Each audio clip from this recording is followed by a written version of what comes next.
नमस्कार दोस्तों, बहुत खुशी और गर्व के साथ आपको हम अपने प्रिय शिष्य दीपक जी, पहले तो हम लोग दीपक कहते थे लेकिन अब ये इंजीनियर दीपक हो चुके हैं और इनको होंडा जैसी प्रतिष्ठित कंपनी में नौकरी लगा है।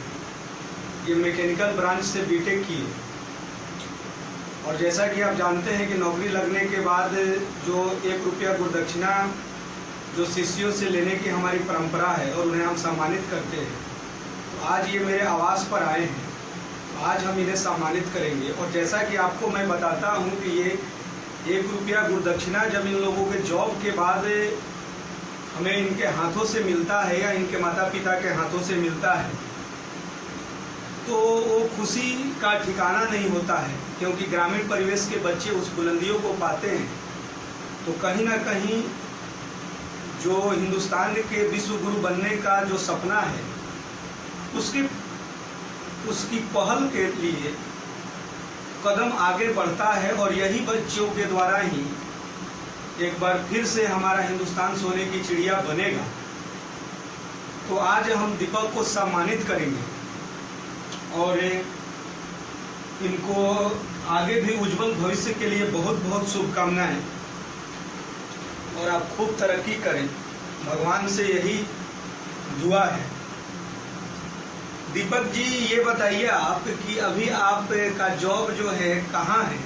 थोड़ा सा दर्शकों को मैंने तो जिक्र कर दिया, तो किस कंपनी में जॉब है और किस पोस्ट पर और कहाँ है, थोड़ा सा दर्शकों को बता दीजिए। हेलो एवरीवन, मेरा नाम दीपक कुमार सिंह है।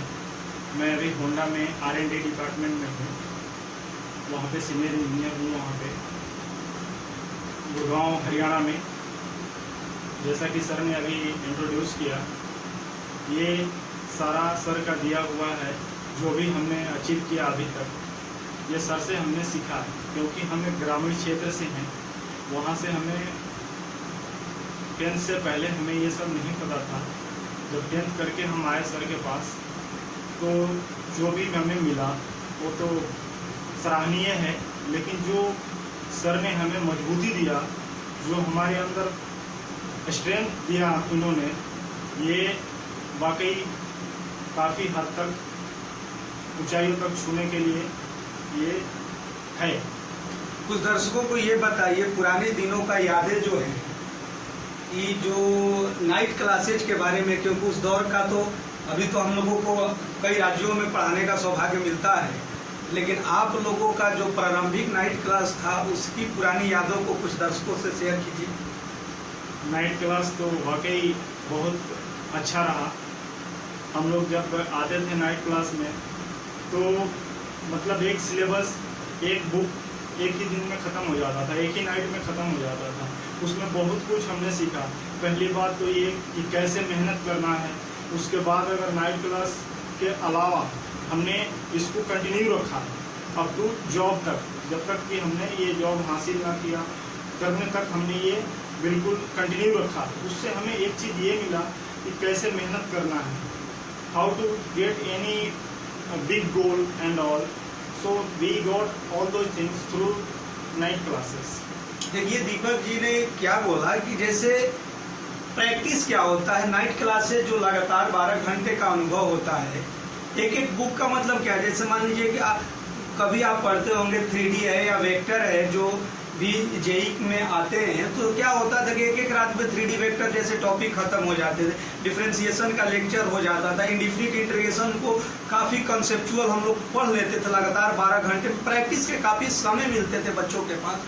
तो कहीं ना कहीं, और एक बात जो बार बार मैं बोल रहा हूँ कि जैसे हम लोग एक शिक्षक हैं, और मैं खुद भी बोलता हूँ, सभी शिक्षकों के लिए भी बोलते हैं, सभी लोग नहीं बोल पाते हैं लेकिन मैं खुलकर बोलता हूँ कि हम लोग बहुत सारे बच्चे को पढ़ाते हैं, सारे बच्चे सफल नहीं होते, उसमें कुछ खास बच्चे सफल होते हैं, तो उनके माता पिता का बच्चों का बहुत बड़ा योगदान होता है। उस बच्चे की मेहनत इतनी होती है कि जिसकी कल्पना नहीं कर सकते। तो इसमें जो इनकी सफलता होता है, इसमें इनकी परिश्रम का बहुत बड़ा योगदान होता है।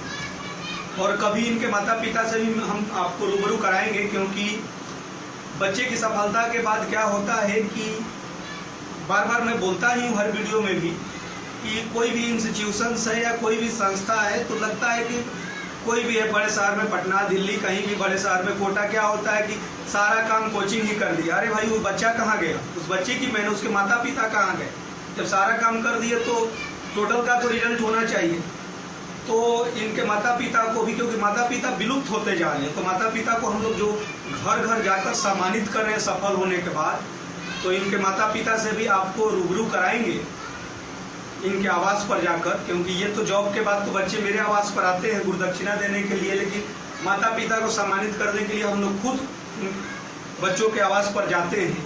और ये परंपरा लोगों को पसंद भी, और अन्य लोगों को मैं आग्रह करूंगा कि जो भी शिक्षक हैं जरूर है कि माता पिता को, क्योंकि माता पिता का दिया हुआ संस्कार जो है, मजबूती जो है, उनके साथ कदम से कदम मिलाकर चलना, उनके जीवन की उतार चढ़ाव में हमेशा उनके साथ रहना, कि उसको काफ़ी बुलंदियों तक पहुंचाए। दीपक जी ये बताइए कि एक अपने ग्रामीण परिवेश या अन्य बच्चों के लिए एक संदेश आप कि जीवन में सफलता के लिए, आपका जीवन में जो भी उतार चढ़ाव या आपने बुलंदियों का पाया, जीवन में सफलता के लिए क्या करना चाहिए?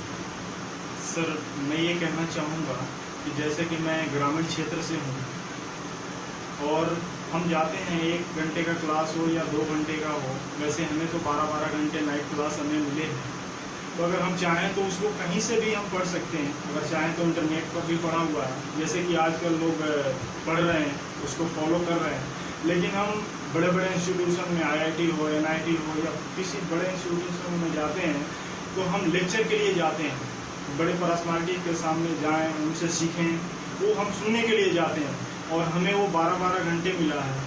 तो मैं तो यही संदेश देना चाहूँगा कि आप शॉर्टकट रास्ता ना अपनाएं, आप बिल्कुल मतलब गो थ्रू डीपली जाएं, बड़े अच्छे मतलब कि आप अथॉरिटी से जाएं, उस इंस्टीट्यूशन से पढ़ें जहाँ की मतलब आपको अच्छे कुछ मिले। शॉर्टकट रास्ता अपनाना ये मतलब ये कोई अच्छा वो नहीं है, तो आप हार्ड वर्क करें और आप अच्छे से जाएं। तो ये दीपक जी ने आपको बताया सही बात, कि सबसे बड़ी बात है कि हार्ड वर्क ही आपको वहाँ तक पहुँचाएगा। जैसे आज दीपक जी होंडा जैसी प्रतिष्ठित कंपनियों में लाखों सैलरी पाकर अपने दिनचर्या को आगे बढ़ा रहे हैं। और अभी लॉकडाउन में जस्ट ये इन्होंने मेरे से जिक्र किया कि सर लॉकडाउन नहीं रहता तो अभी मैं सिंगापुर में रहता। तो चलिए आगे भविष्य के लिए शुभकामनाएं। लॉकडाउन तो ख़त्म होगा, ये कोरोना जैसी जो पेंडेमिक है इससे पूरे देश क्या सभी मानव जाति को राहत मिलेगा। और फिर सिंगापुर क्या आपको विश्व के जितने भी डेवलप कंट्री हैं या जो भी हैं, आपको आपके मेहनत को, आपके कर्म को सभी सलाम करेंगे।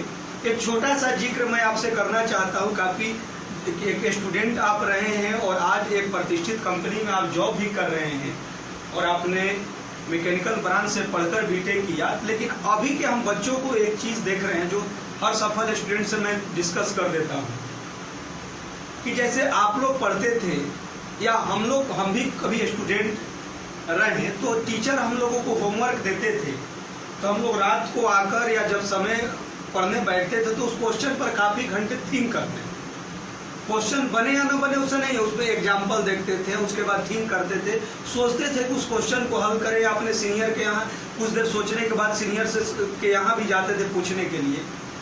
लेकिन आज के बच्चों को मैक्सिमम हम लोग देख रहे हैं कि कोई टीचर होमवर्क दिया तो उस क्वेश्चन पर 2 घंटा 3 घंटा या उस क्वेश्चन पर काफ़ी देर तक सोचकर उस पर सेल्फ अटेम्प्ट न लेकर वो डायरेक्ट गूगल पर उस क्वेश्चन को टाइप करता है, चाहे NCERT का क्वेश्चन है या कोई प्राइवेट बुक्स के हों, डायरेक्ट गूगल पर टाइप करता है और उसको क्वेश्चन को सोल्यूशन निकालकर वो टीचर को दिखा देता है। ऐसा बहुत सारे हो रहे हैं। ऐसा आप मैं जो बता रहा हूँ इस चीज़ को आप एहसास भी करते हो। तो क्या दीपक जी ये बताइए, क्योंकि आपके दौर में तो ऐसा होता नहीं था, तो क्या उन बच्चों को फ्यूचर के लिए बेहतर है, क्या ऐसे प्रोसेस से माइंड ग्रोथ कभी कर सकता है कि कहीं ना कहीं कुछ देर तक समय भी नहीं दिया और डायरेक्ट 2-4 मिनट के बाद ही समझ गया नहीं बनेगा तो गूगल पर टाइप कर लो। तो ऐसे बच्चों को क्या संदेश देना चाहिए? मैं ये कहना चाहूँगा कि ये जो है ये तो आप इसमें आपका कोई मतलब आपका मेंटल कोई उसमें अप्लाई नहीं किया, ये तो आप जस्ट नेट से लिया आपने और आपने कॉपी पेस्ट जैसा थॉट्स इसमें लगाया। जब तक कि आप खुद हार्ड वर्क नहीं करेंगे, आप खुद अपने माइंड को अप्लाई नहीं करेंगे, उसमें आप लगेंगे नहीं, तो ये आपके लिए बिल्कुल होगा। See guys, now competition is too high, we can not imagine how competition is high, so we need to go deeply by anybody observation, principle and all. Instead of doing this type of things, we need to go by self attempt and all.